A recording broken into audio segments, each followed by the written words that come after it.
Ben and Jerry went on HuffPost Live recently, and they discussed an awesome product that may or may not be coming out soon.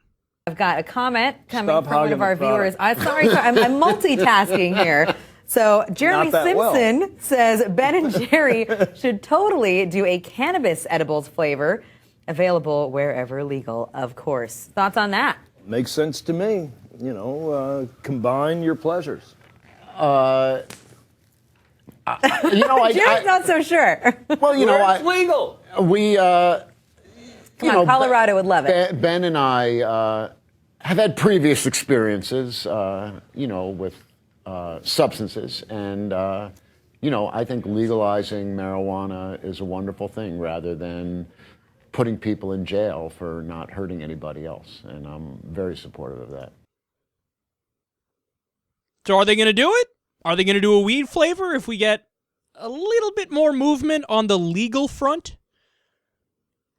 Maybe. I don't know. They kind of left the door open there. One was for it. The other one was, A little bit of time, man. Keep pushing them. Keep pushing them. We might get there. So if they do that, we would have, up to this point, weed pizza sauce. We covered a story on that recently. That's awesome. But anything with pizza is awesome.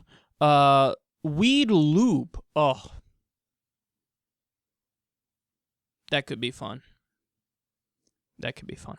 Weed coffee. Again, a little upper downer mix maybe if you do a little indica and do a little coffee. And now we might have Ben and Jerry's weed cream. I'm sure they'd come up with a more fun-sounding name than that. But that would be awesome, man. I love so much the industries that can open up if you legalize, tax, and regulate. And this goes across the board, man, for all these different drugs. I mean, I know that some of them are so thoroughly and heavily demonized that it'll take forever to change the collective culture's mind on them, right? It'll be a long time until you can go to a cocaine bar, right? And then have an awesome night. But we're working on it. We're chipping away. I think over time we can change the minds, even on the harder drugs, but it will take a while.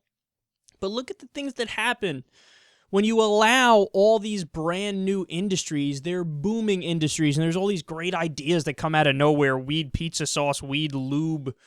I mean, these are multi-billion-dollar industries that are just waiting to explode. I mean, think about it like if caffeine was illegal, and then overnight we made it legal.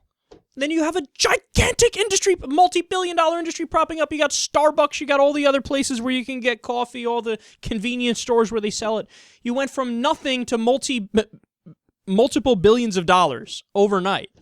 But that also exists for the drugs that are illegal now. I mean, if you can sell Monster Energies and Red Bulls and caffeine and Xanax and alcohol and all these things, and they're tremendous industries and they're such a big part of our economy, why not go a little further and add some weed in there?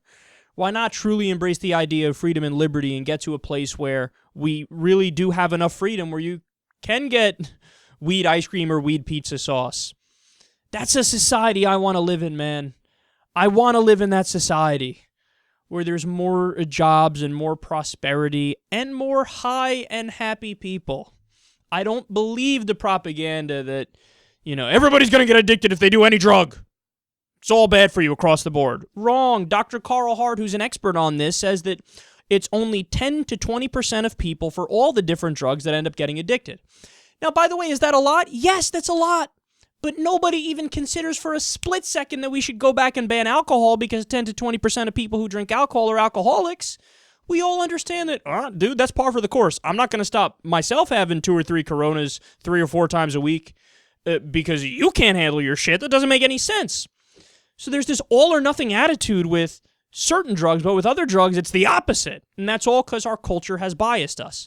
Well, now it's great that we're finally moving in the other direction and we're becoming more liberal and more open-minded with other substances. And this is a symptom of it right here. And it is a delicious symptom. Possibly Ben and Jerry's weed ice cream.